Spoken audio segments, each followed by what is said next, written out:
So, good day everyone. I use TR or Training Regulation po as my guide in session plan making. Sa qualification title po, it is presented sa cover page ng TR, which is yung Food Processing NC1 po. And it is under po ng sector of Processed Food and Beverage sector, which is nakalagay din sa cover page ng TR. Kaya ito po yung nilagay ko sa sector ng session plan.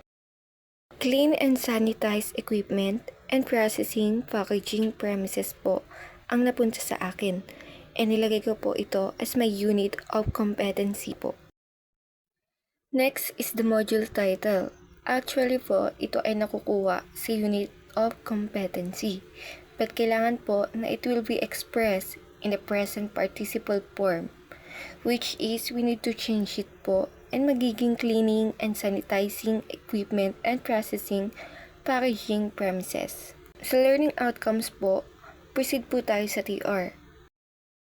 So, hanapin po natin yung unit competency po natin and we'll look for the elements. Ito po yung elements. Kung ano po and ilan yung nakalagay sa elements, it will be our learning outcomes.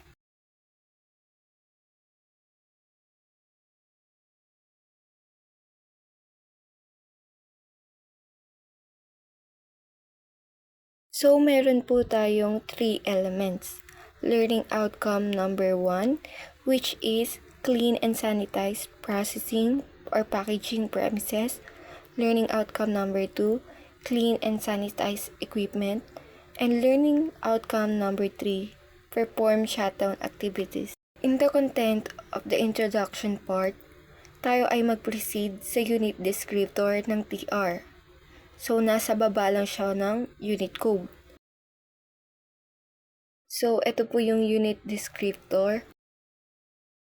I-copy lang po natin ito or we'll add some. Then, ayun po, i-paste lang po natin siya sa ating session plan. Next is the learning activities. Nilalaman po ito ng learning content, methods, presentation, practice, feedback, resources, and time of our learning outcomes. Before po mag-proceed in learning content, we need to input po yung learning outcome number 1, clean and sanitize processing packaging premises. Sa learning content po, ito ay makikita sa performance criteria in the TR. Ito po yung performance criteria. Yung nasa baba po nito, ilalagay po natin ito.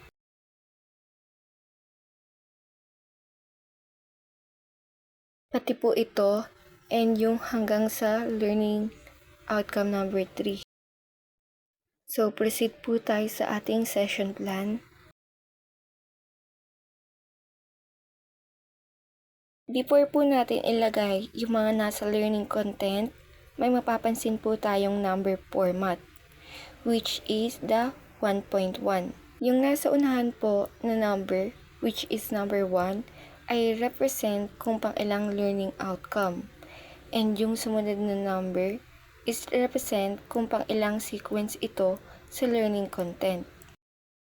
In methods, we need to consider learners' different characteristics in learning. So, mayroong visual learner, auditory learner, and kinesthetic learner. Kaya sa methods po ay gumamit ako ng modular, individualized learning, lecture with PowerPoint presentation, and demonstration para sa kinesthetic learner. In presentation, visual learners must be reading and studying the information sheet 5.1-1, which is about cleaning or sanitizing supplies and materials and utilities are prepared. Yung 5.1-1, yung number 5, represent siya sa kung pang ilang competencies yung unit mo. Bale, nasa core competency yung akin po and pang number 5 ito. To know kung pang ilang unit yung competency mo, punta po tayo ng TR.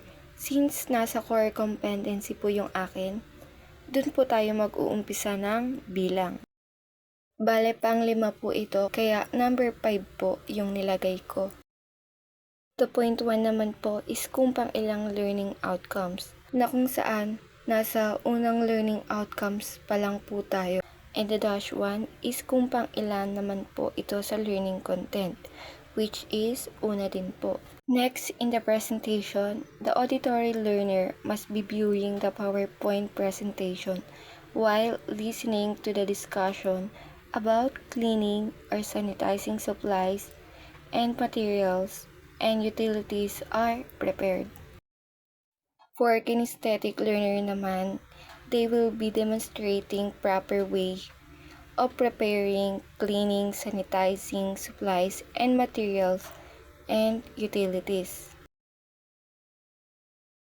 Proceed po tayo sa practice. It is kung paano naman yung learners mai-apply yung skills, knowledge, attitude, and more na need niya to acquire. For the visual learner, they will be answering the self-check 5.1-1.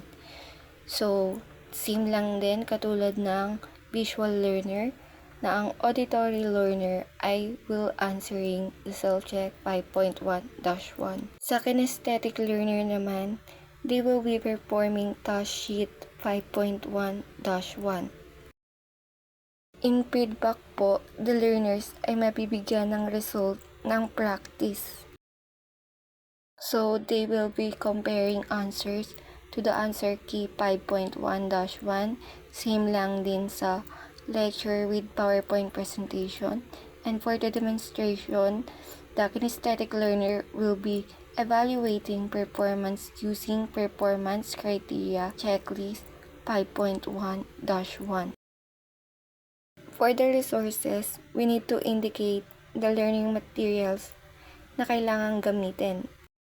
So, in modular or individualized learning, kailangan ng information sheet and self-check answer. And for the lecture with PowerPoint presentation, kailangan nila ng PowerPoint slides about cleaning and sanitizing supplies and materials and utilities are prepared. For demonstration, they need task sheet, performance criteria checklist, actual tools, and materials. So next, para makuha yung time, we need to scroll down sa TR natin hanggang sa may makita na tayo na mga naka-indicate na time, each competencies.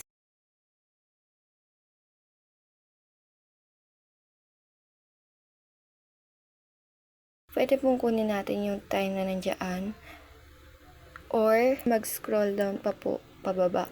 Dahil meron po dyan nakalagay na basic, common, and core competencies, which is kada unit of competencies po may nakalagay na po na mga time, each learning outcomes. Hanapin ko lang po yung unit of competency ko na nasa core competencies.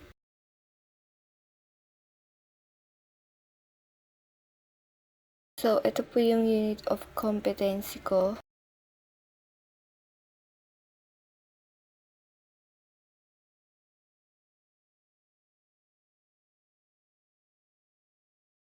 So, sa learning outcome number 1, mayroon siyang 8 hours. Ganon din sa learning outcome number 2 na mayroong 8 hours. And sa learning outcome number 3 naman po, mayroon siyang 7 hours lamang. Proceed po tayo sa session plan. Para po ma-distribute ng tama yung time, tayo po ay magbibilang. So, sa learning content po ng learning outcome number 1, mayroon po siyang 5 contents.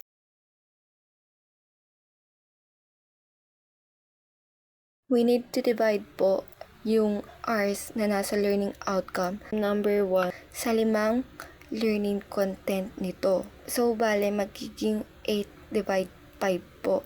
So, equal po nito is 1.6. So, ayun po yung hours na distributed na each learning content sa learning outcome number 1. Sa learning outcome number 2 po and 3, kung paano ko po ginawa yung learning outcome number 1, same procedure po, same process ng pagkuha po ng learning content po hanggang time po nito. So, In assessment plan, nilagay ko po ay performance task and demonstration. Para po malaman kung ano yung ilalagay sa assessment plan, punta po tayo sa TR and look for the evidence guide po.